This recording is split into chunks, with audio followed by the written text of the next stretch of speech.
Hello. So last time we were creating spheres from cubes or cube spheres, and also we're messing around with some sine noises so we can have cool looking things like so. This time we're going to be generating geodesic octahedrons, and we're going to do it procedurally so we can have control over the detailization level. Here you can see the end goal that we're going for. Rationally, we can assume that since we can easily create a square grid, we can as easily create a triangle grid, and you will be perfectly right. So here, the resolution number 1, we get one triangle as expected. Resolution 2, we also have very expected results, and as expectedly for resolution 3, we have a fish. We have a fish. It's a marine animal. It's a fish. And very expectedly, after God created fish, the next thing he created is a mess. That's a mess. I've considered 3 ways to increase the level of detailization. The first one I considered was to subdivide faces, meaning that every triangle is divided into 4, and then every that triangle is divided into 4 again, because detailization. Second version was incremental lanes. I would increase the lane breakdown of a triangle by 1, and I really tried to implement this method because it allows for smoother detailization level increase. And lastly, the rotate and displace method, which takes the already existing triangle, rotates it by the correct amount, and pushes it outwards into the right position. I went for this method because it simplifies a lot the detailization. You don't need to come back to the old triangles and change them. You just take what you have and symmetrically displace it to increase the detailization. After such careful planning, I was rewarded with a fish and many more tries. Let's have a look.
Oh my god, we did it! We did it! Nice. After that, it was pretty easy adjustments to the code so that we can rotate, multiply those faces by 6 and put them in the right spots, mimic a geodesic octahedron.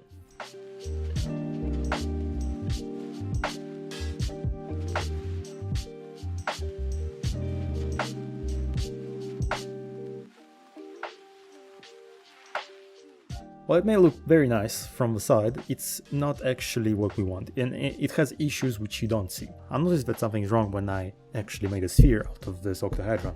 As you can see, there's very different lines and not an even distribution of vertices. I'm not saying it's a failure, but it's not where we want it to be precisely. Secondly, the code. It's overly big and overly complex. It requires some optimizing and some simplification. Also, the whole code is supported by those arrays of variables which give just the right push, just the right rotation, just the right vector to certain faces and segments, which allows this to look real and be scalable. Those numbers should be worked out by the code, and this is also a thing to implement.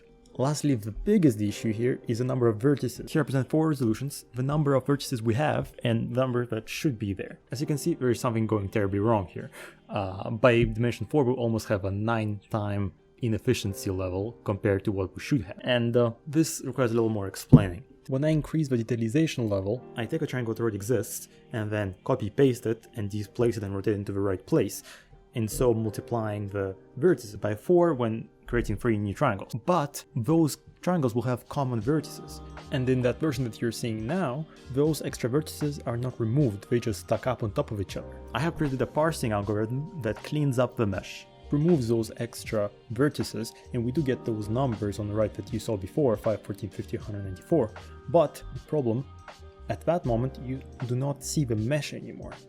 The issue is in the order in which those vertices are connected.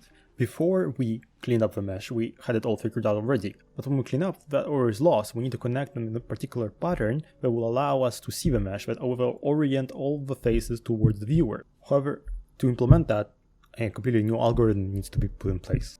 This is not something you will see in the next video because I switched my interest and now I'm looking into procedural animation, and you will likely see a walking bug procedurally animating its movement in the next episode. But this will be something for another day. I definitely want to come back to this and perfect it, and later perhaps play more with noises and maybe get some terrain and something more planetary looking like. But this will be for another episode. Thank you for watching. See you in another dialogue.